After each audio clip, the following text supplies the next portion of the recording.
Happy Sunday. Glad to see you all here. Sunday crew. Hope you're getting overtime, double overtime, triple overtime.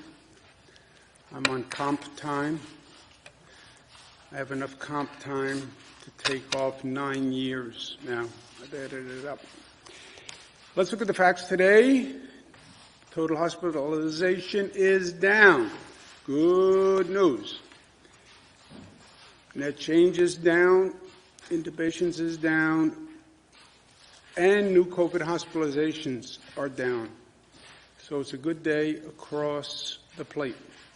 It is interesting, and we've always been talking about this and been looking at this. It is interesting to see how the decline has actually been relatively flat. Remember, we always talked about, we knew how steep the incline was. What was the decline going to look like? What was the contour of the mountain going to look like?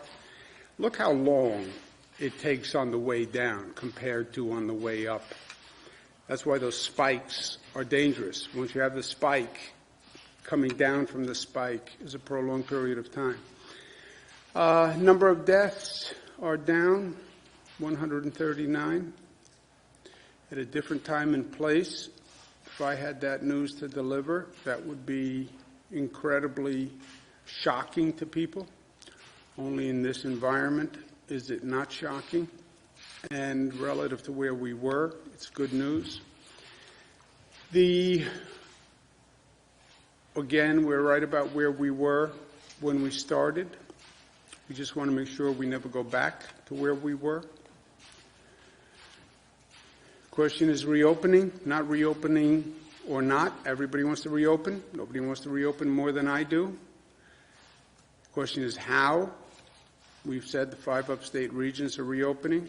We say have said there's a dashboard with all the facts and data that are driving these decisions. There's been a shift in the capital region and in western New York, where on the 7 metrics, they are now qualified for reopening. There is still a need to increase tracing, the number of people who are prepared to do tracing, and that is a pure administrative function, and we'll be working with both Capital Region and Western New York to get that tracing up, but that is a purely administrative function. In the Capital District, we need 383 tracers. We need an additional 166 identified. Western New York, we need 521. We need an additional 352. We'll be talking to the regional heads today to find those additional personnel and get them trained and get them ready. But that's the only function that has to be performed for those regions to open. And again, that's something that we anticipated, and that's just administrative, and working together with the regions, we can get that done. So that's good news. Today is day 78. Day 78, or 78 days, a long time or a short time. You can argue both. When you shut down everything and you've gone through the trauma that we've gone through, 78 days is a long time. And people are feeling it, and they're feeling it in a number of ways. We've talked about it, but I don't know that any of us have really explored the depths of the mental health issues that have been created inadvertently through these 78 days. We've been so anxious about the day-to-day and operationally oriented. We've been talking about hospitalizations, talking about deaths, talking about infection rates. But there's also a more subtle but very present mental health crisis that has been going on. Don't underestimate the trauma that this has created for people. Out of the blue comes this virus, something we've never seen before. You're living a science fiction movie.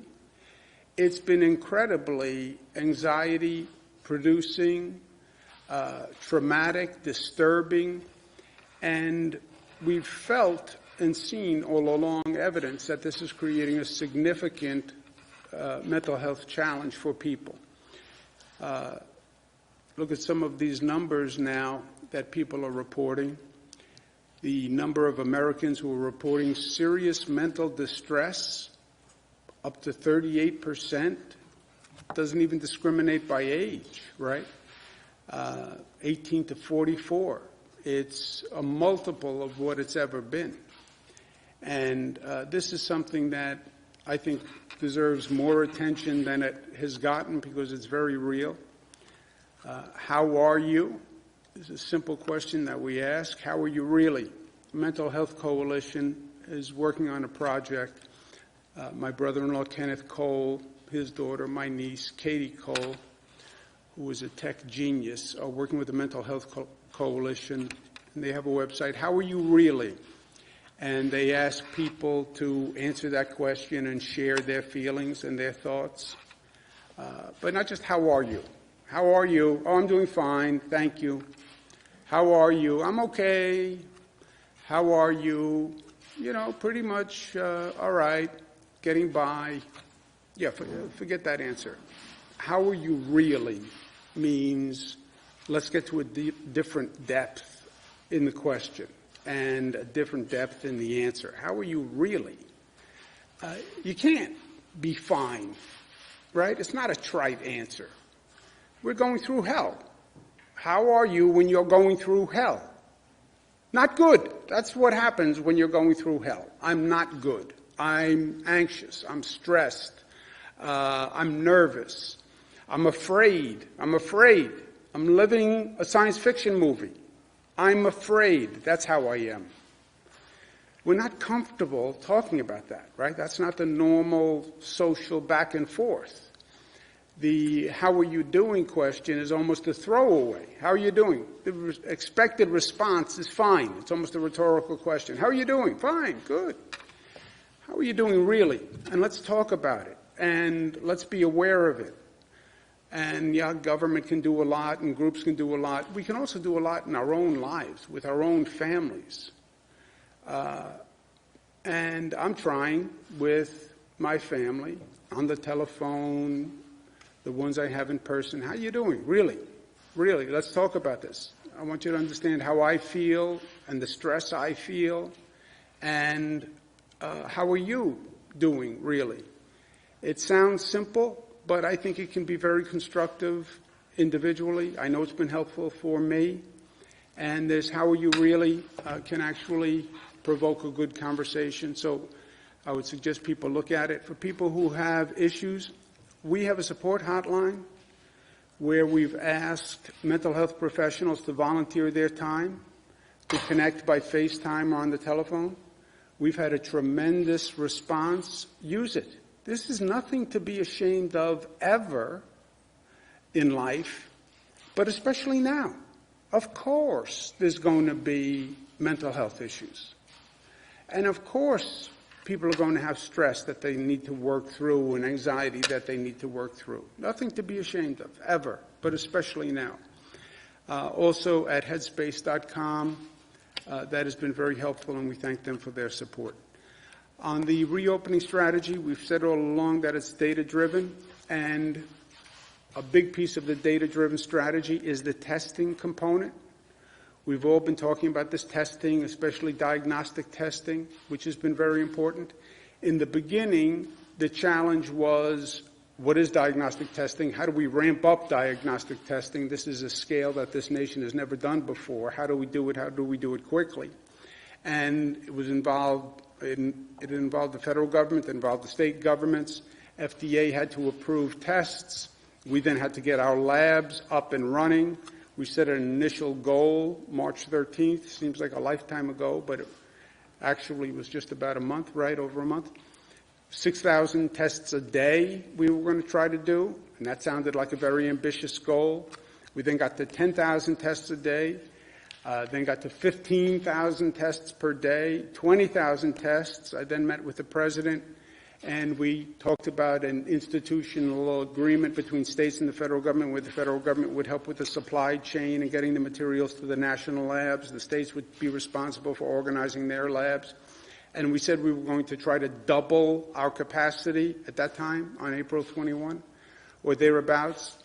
And everybody said, oh, you're being too aggressive. You can't do it. You can't do it. And I said, well, can I tell you, that's who I am. We're at doubling the goal. We're now at 40,000 tests per day. So that's May 17th. We started with about 6,000 tests. So we now have a really significant number of tests that we can do, so much so that per capita we are doing more than other countries, significantly more. Diagnostic tests by population, New York is 7.1, Italy is second, 4.9, Canada, USA nationally is doing 3.3. We're double the national average. So thank you to the Department of Health team and everybody who's been working so hard to do that. When you compare us to other states in the nation, again, we're double the percentage, not raw numbers because we're bigger than many states, but by percentage, we're much, much higher. And this is a very big advantage for us because testing originally was used to control the virus. Now testing is really going to be very helpful in monitoring the virus, right? We're all talking about what is the spread of the virus when you increase economic activity. Well, how do you know what the spread of the virus is? Testing, testing, testing. Not only do we have a large capacity to process the tests, we also put together a network of testing sites all across the state. And we have a new agreement with CVS, which has a tremendous network across this state, where they're going to be bringing on testing capacity. So we thank them very much for that. But we have now 700 testing sites, okay? So we can do more tests, and we have 700 testing sites across the state, which means there's a testing site near you. So many sites that it doesn't fit on a map. That's how many sites. That's what a map looks like when you plot all the sites. It's meaningless unless you like those blue things all over the state. So it's 700 testing sites. What's the new problem? The new problem is we have more sites and more testing capacity than we're using. Okay? That's a good problem, but that is the next from hurdle to hurdle, right? Stone to stone? Yeah, I see it more like from hurdle to hurdle down the track. Now we have more testing capacity and more sites than we're actually using. We have drive-in sites that can do 15,000 per day. We're doing about 5,000 per day. The more tests, the better for the state, the better for society, the better for your family, the better for you. Who can get a test today? Any individual who thinks they have a COVID symptom.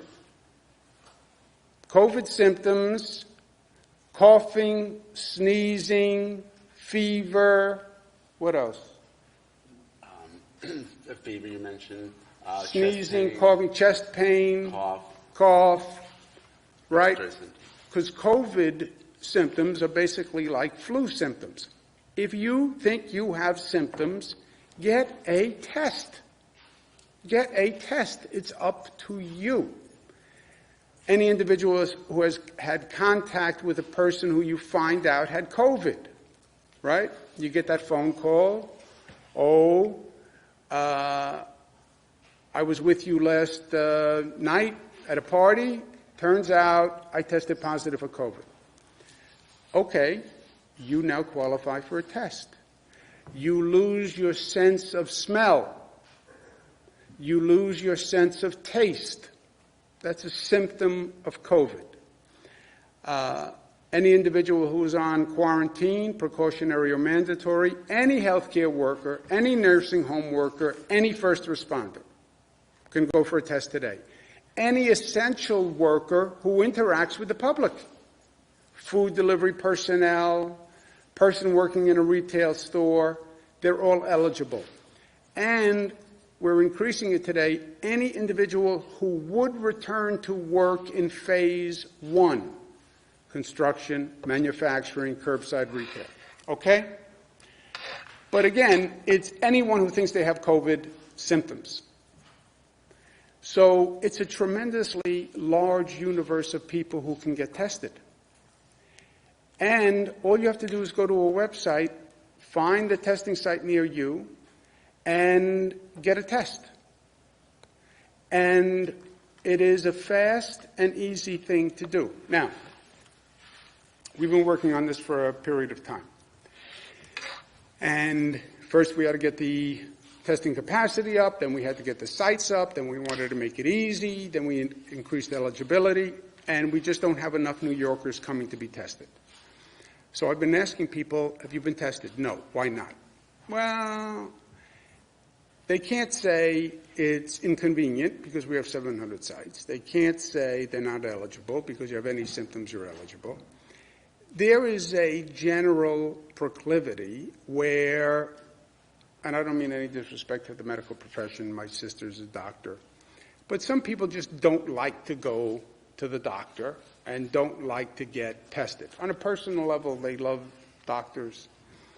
How can you not? But there's a reluctance to go to a doctor's office, which I understand. I am not good when it comes to this. I don't do the scheduled, all the scheduled check-ins that I'm supposed to be doing, and it's sort of like leave, do I really want to know? Do I really want to go and be poked and prodded and investigated and have a test and then worry about what the test says? It's just being honest. So I am not good at this. But this test is not an invasive test. There is no pain to this test. There is nothing about this test that should intimidate people from not taking this test. It is fast, it is easy. It is so fast and so easy that even a governor can take this test. That's how fast and easy it is. And for you doubting Thomases, which is what you all are, gender neutral, because by profession you are doubting Thomases, I'm going to show you how fast and easy it is to take a test and demonstrate why there should be no reluctance. This is Dr. Elizabeth Dufort, who is in the appropriate PPE wear. Nice to see you, doctor. You make that gown look good. Head up a little bit. Head up. Close your eyes. Close my eyes. Good. Why do I need to close my eyes? You can question the doctor. That's okay. Why do I need to close my eyes? For comfort. It Comfort. might make you tear a little bit. Okay. If I fall asleep? Then we'll have you sit down. Head up a little bit.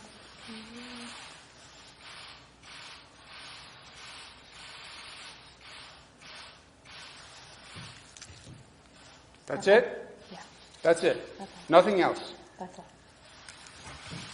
Told you. Thank you very much, doctor.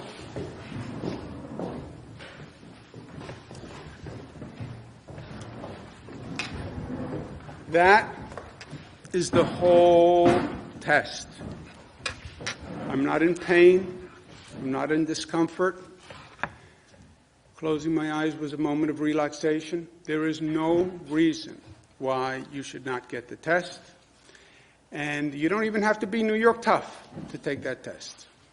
You do have to be smart to get that test, and you have to be united, and you have to be disciplined for the period of time that you close your eyes.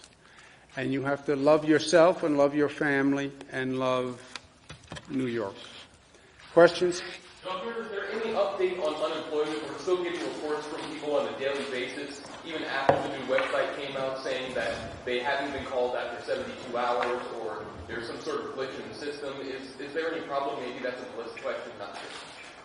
When you say maybe that's a Melissa question, are you saying, what are you trying to say there? That I am not competent and knowledgeable to answer that question? You defer those questions to her usually. Are you trying to say that you think maybe I don't have a command of the facts? Is that what you're implying? I'm saying that's her specialty. It's Okay. a compliment towards Melissa more than an insult Okay. to the government. All right. Well, that's a good thing to know.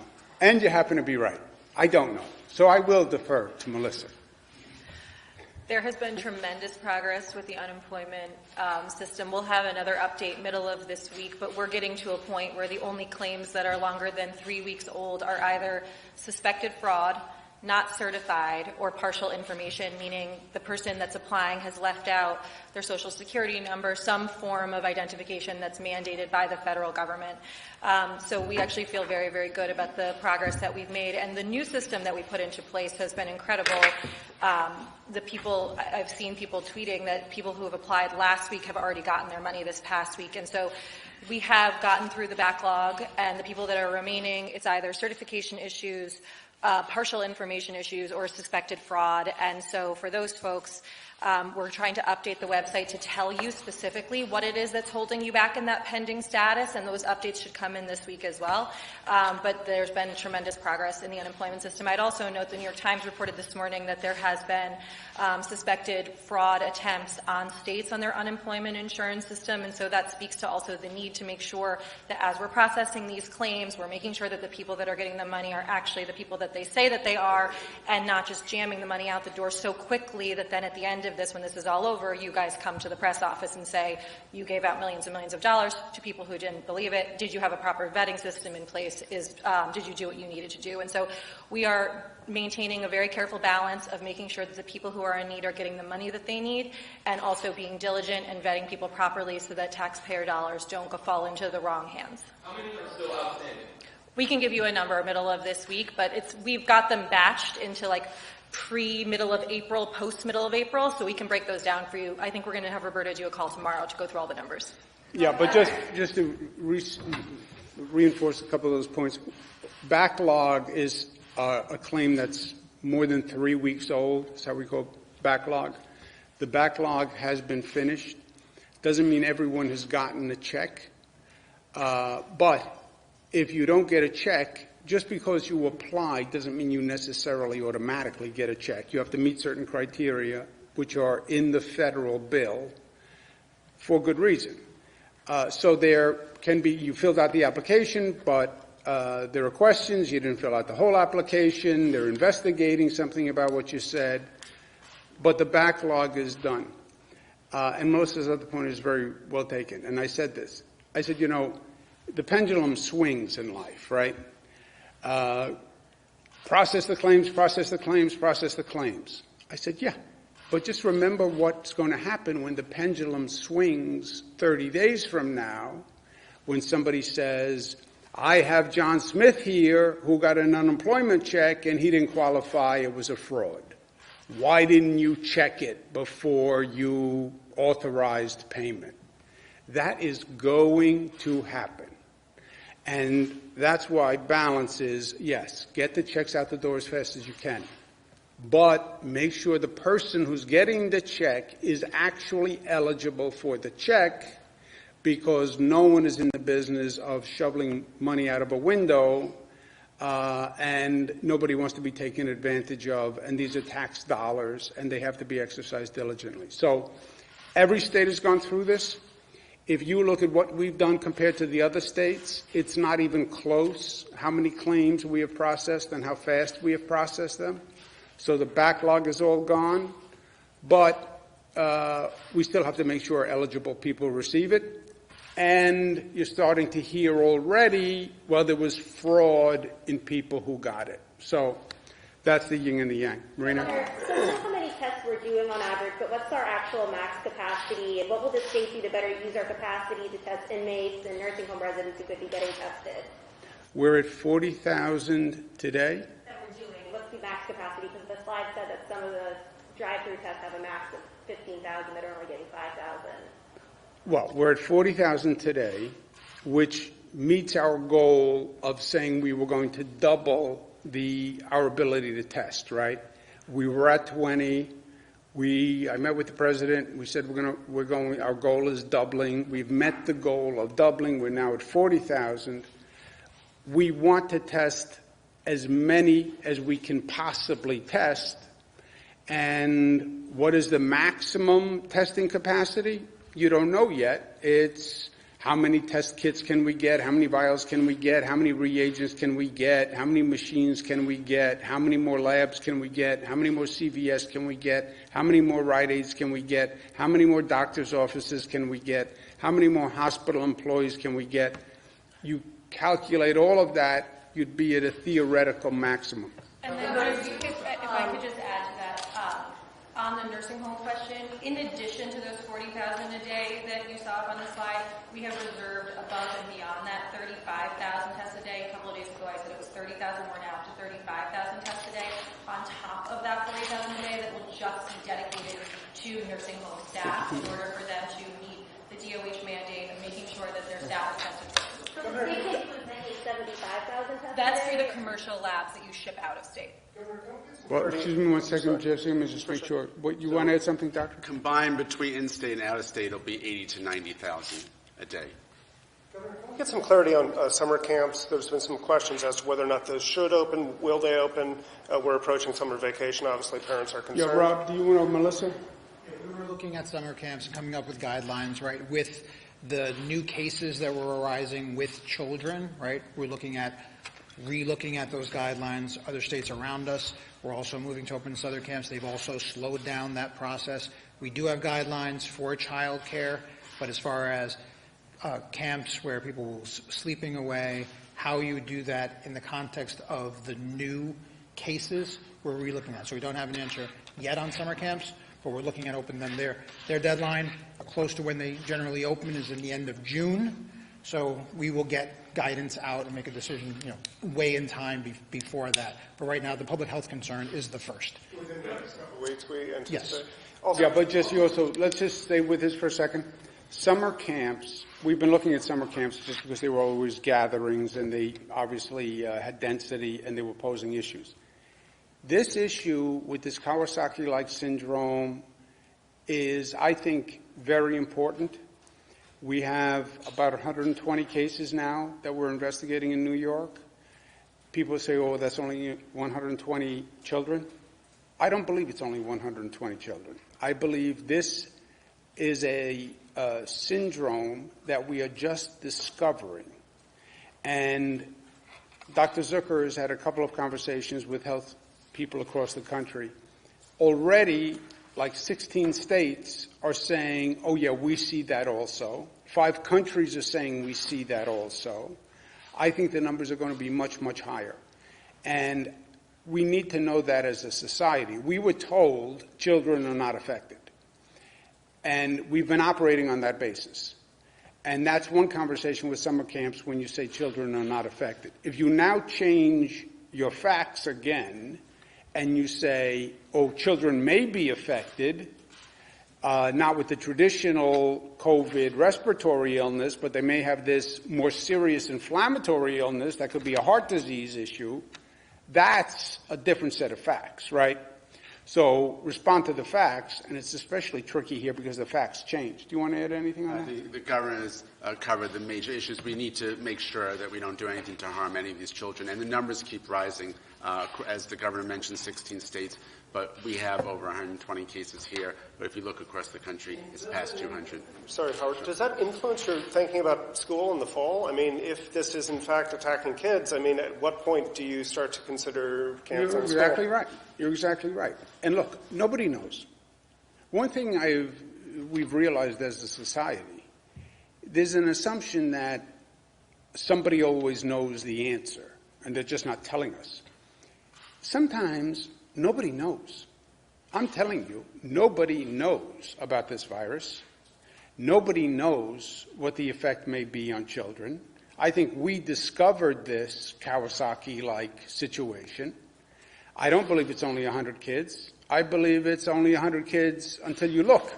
And I think that number is going to go up. Good news about schools, the fall is a lifetime away as far as we're concerned at this rate.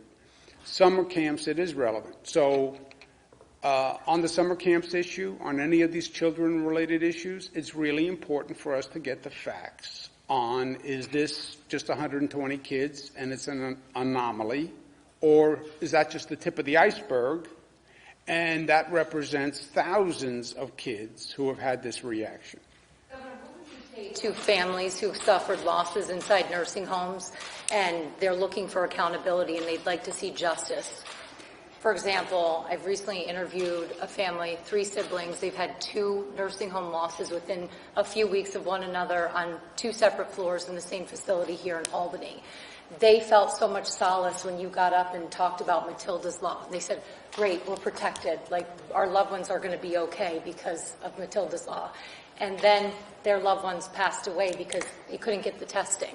So they're looking for accountability, and they feel that they were failed. What's the comment to that? Yeah, the comment is this, and I have those conversations all day long with people who have lost people, right? We lost 139 people yesterday in hospitals. Who is accountable for those 139 deaths? Well, how do we get justice for those families who had 139 deaths? What is justice? Who can we prosecute for those deaths? Nobody. Nobody. Mother Nature, God, where did this virus come from? People are going to die by this virus. That is the truth. Best hospital system on the globe, I believe we have. Best doctors, best nurses who have responded like heroes.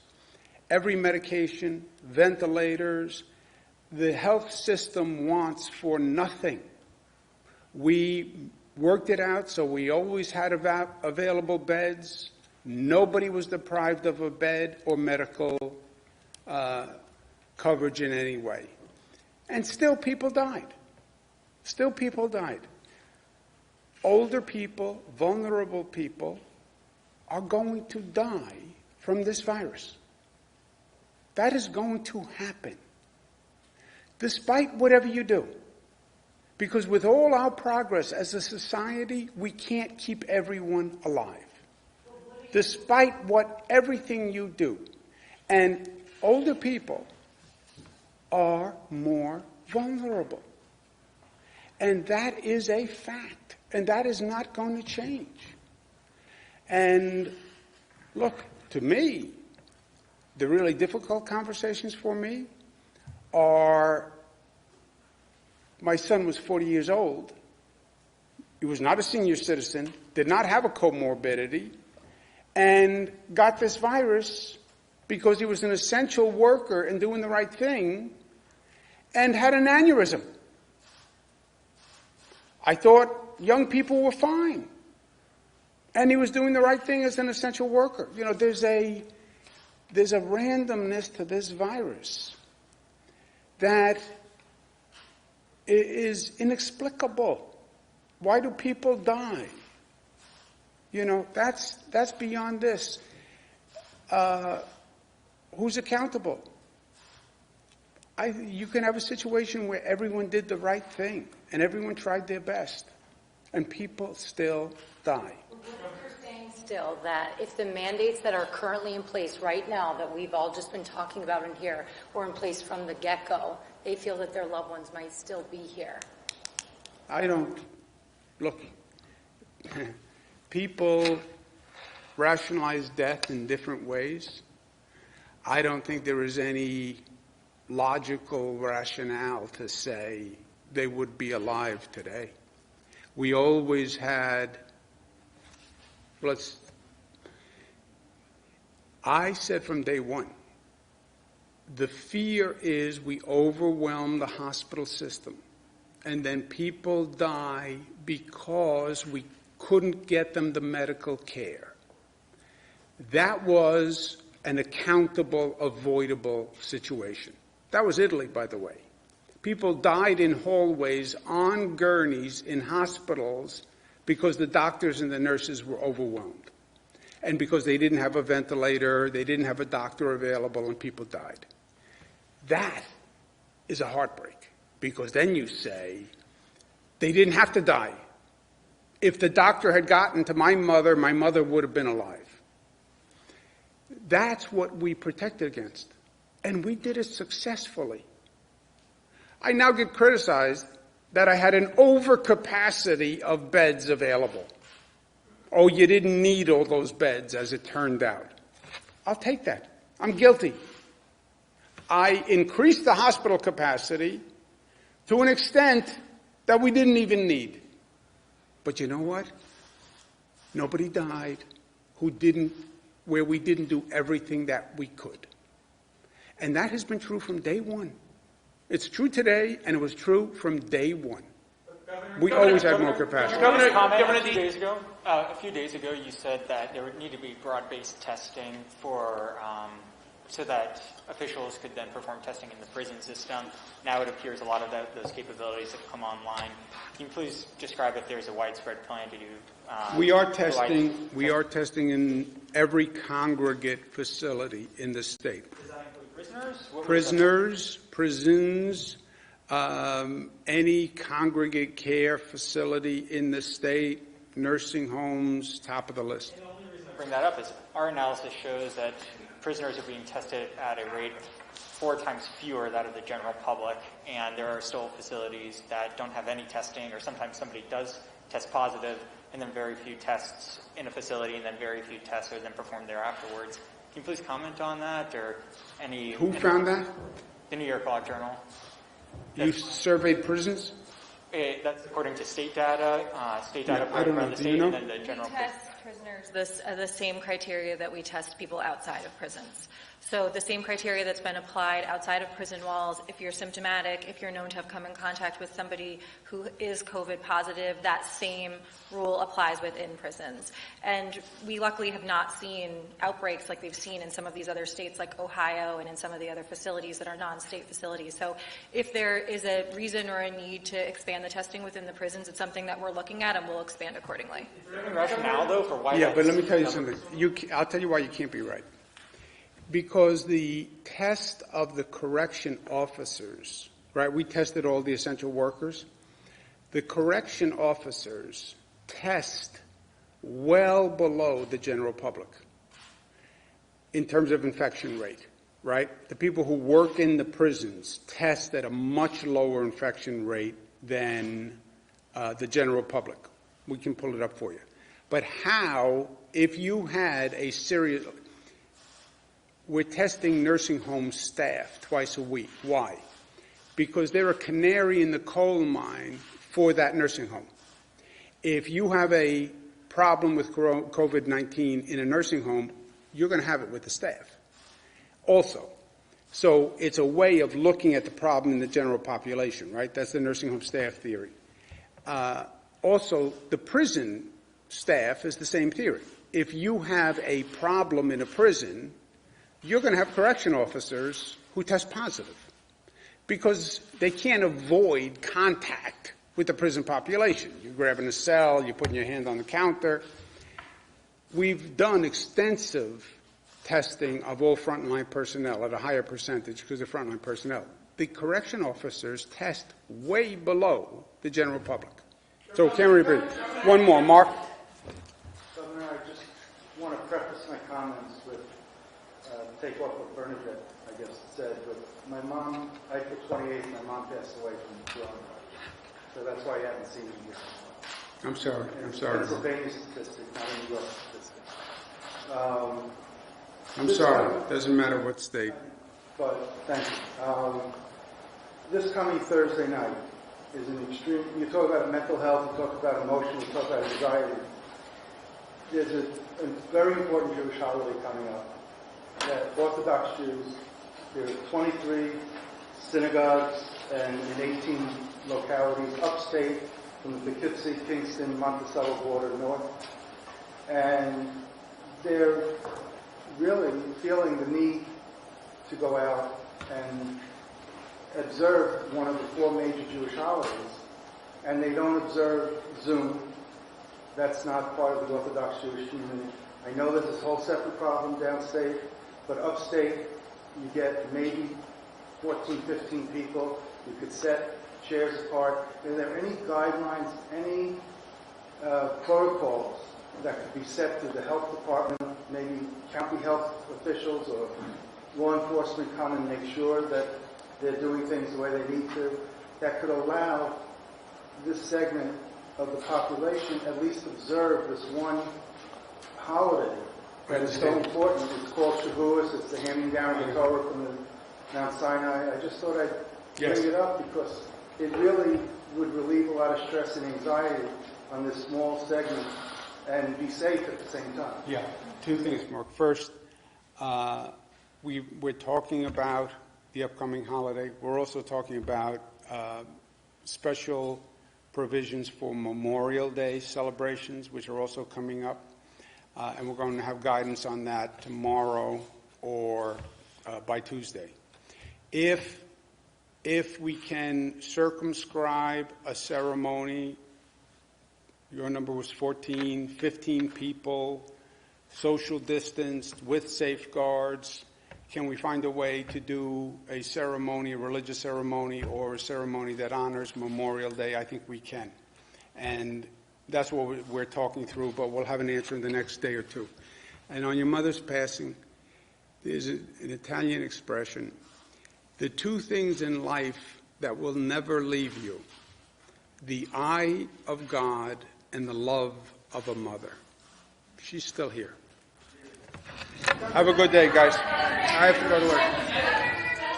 Come tomorrow. I'm going to get my results. That was no, I've been tested before. If I am not here tomorrow, it means I tested positive. Otherwise, I'll see you here tomorrow.